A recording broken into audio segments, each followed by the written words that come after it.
Hi, I'm Jean Edelman. For decades, I've been a student of the healing arts: Reiki, traditional Chinese medicine, homeopathy, acupuncture, plant-based, and macrobiotic cooking. Join me on this journey and hear my word of the week. Great to be with you this week. This week, I want to talk about our alignment with nature and the rhythms of nature. As we slow down for summer, it's nice to have some awareness to nature's cycles and remember how they can help us balance our overall health and well-being. In nature, we know the sun has a cycle and the moon and the seasons. They guide our plants and our animals. And these rhythms of nature guide our eating and our behavior. When it's warm and wonderful, we want to be outside.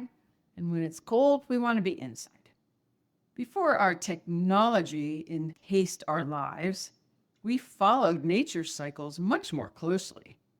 We were an agricultural society, so the weather patterns and the growing cycles, they were very important. And we were dependent on knowing nature to survive. But we are once again beginning to remember and understand and connect the dots of what we've known for thousands of years, that our physical and mental health are very much related to the flow and the cycles and the rhythms of nature. There are 3 cycles: the Ultradian, the Circadian, and the Infradian. So let's learn a little bit about each one. The Ultradian rhythm, these are short cycles that we experience during the day. Now, most of us live by our clock, but did you know that there are micro rhythms within our bodies? And if you really pay attention, our brains are pretty good at sustaining an intense focus for about 90 minutes. And then at which point we kind of lose our focus, our mind starts to wander, and our energy drops. But we make the mistake of pushing through. We grab some coffee, we get something sweet so that we can get the kick into the afternoon. But listen, with this rhythm and these micro rhythms of our 90 minutes with our body, what we really should be doing is taking a break. When we get to that time of the day when our energy is low and we don't have any focus, instead of grabbing the coffee and the sweet snack, it's really time to take a rest, to move, to eat something healthy, to get outside, to breathe, and to give our brain a break. So when we do return to our work, we are renewed and we are focused. So what we should be doing is managing our energy during the day versus managing the minutes and the hours. So let's start noticing when we start to fade and honor what our body needs. The second rhythm I think we've all probably heard or read about is our circadian rhythm. That is our 24-hour body clock. And this is where our sleep comes in and is so important. We really need to honor our sleep and create regular sleep schedules and routines and rituals so that when we put our head on the pillow, we are giving our body the full rest it needs. And we're giving our brain the rest it needs. Our endocrine system responds to the circadian rhythm. Our endocrine system is our hormone cortisol. So what is happening is when we are well regulated, our cortisol flows properly throughout the day. What's supposed to happen is that our cortisol should decline when we are coming into the evening so that we can sleep. And then around 3 a.m., it begins to rise again and helps us wake up. And will continue to rise till about 8 a.m. And then it slowly throughout the day begins to drop to the point where we are in the evening and we are ready for bed. So it is this rhythm during the day. In the morning, it gives us energy, and in the evening, it helps us unwind and we get good rest. So pushing through our stress is affecting our adrenal glands and pushing through our sleep cycle is disturbing our cortisol levels. And when they stay elevated, we are completely exhausted. And have you heard of the term adrenal fatigue? Well, that's what's happening when we don't honor this 24-hour circadian rhythm, when we don't tune in to our hormone that is helping us wake up and then helping us relax later in the day. When it stays elevated and we're constantly exhausted, then we get ourselves into trouble. So the answer for all of this is to protect our sleep, honor the light and the dark, get up with the sun, and start winding down as soon as it gets dark in the evening. Exposing ourselves to light early on in the day is really healthy.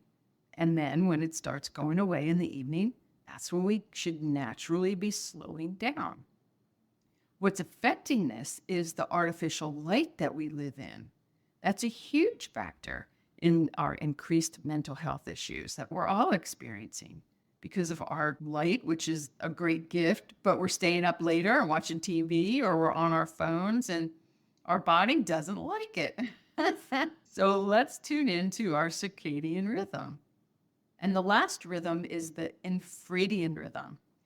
And I never knew this had an official name, so it's kind of cool to be learning that now. But these are natural cycles that last longer than 24 hours. So example, for us women, we have our monthly cycles. Usually we can predict these because the hormones start flaring up. We get mood swings, our body changes, our sleep changes, everything changes. But paying attention to this can help. And I know that personally, I know when those hormones are raging, the emotions are flaring up too. And so that's when I started, even as a young person, to journal, because I didn't know what these feelings were. I didn't really understand hormones and how they affected our bodies and all that. And so if we can sit down with our journal instead of flaring out at our loved ones, that is probably a little more helpful. So our action item for the week is to pay attention. Can we manage our energy a little bit better during the day and honor our ups and our downs when we're starting to get a little fatigued, and change our habit into getting outside, taking a walk, actually maybe sitting down, closing our eyes for 10 minutes, paying attention that way. And then for our sleep, really, I've talked about this so much, is having a wonderful routine at night to wind down. For myself, it's a little walk with the dogs. It's maybe a hot soak or a warm shower. I like to rub my feet with some scented oils. I really try to pamper and honor, and I'm getting ready to go to sleep. I want my body to restore, and let's just have our routine to get us there. And then also to pay attention to our cycles and our mood swings, and hopefully our journaling can help us get through that. So my word of the week is cycle. The C is for clarity, because understanding our bodies can help us. It's so hard. We are constantly judging ourselves and berating ourselves. And I've talked about that negative self-talk. But if we can understand our cycles and understand our bodies and understand that at 3 o'clock, it's the end of 90 minutes and we are just going to crash. So let's go do something. Let's go tune out for 10 minutes. Let's do whatever makes us feel better. And if we know our cycle is coming, give ourselves some grace and kindness so that we can be gentle with ourselves and those around us. And when our mood gets ramped up, we can just maybe flow through that a little bit easier. And then let's honor our sleep. And clarity is knowing what we need to stay healthy and balanced. So the why is for yours. We own our bodies. Our bodies are just us. We are unique and beautiful souls. And we need to love ourselves just as we are, because we are enough. The C is for care, self-care. Remembering our 3 cycles throughout the day, incorporating our needs into our day. We should be priority 1. Otherwise, we're not going to be able to help the others in our life. The L is for life. Life is vitality. And you know what's going to happen if we ignore these natural cycles? If we become depleted and exhausted, we are going to just be no fun. There's going to be no joy, no laughter. Life is about vitality and engaging and enjoying our experiences. And we do that by understanding our body. And the E is to enable, to activate and empower. Because when we flow with our natural rhythm, we evoke, we empower our inner light so that we can shine and be the best version of ourselves. So think about our cycles. Connect in, know yourself, learn your body, learn what's happening, love yourself. I want you to have a great week. I want us to remember that we are in Earth School. We are constantly learning. And the best lesson, the lesson is love, loving ourselves, loving others, and remembering that life comes from us and life is for us. Have a wonderful week.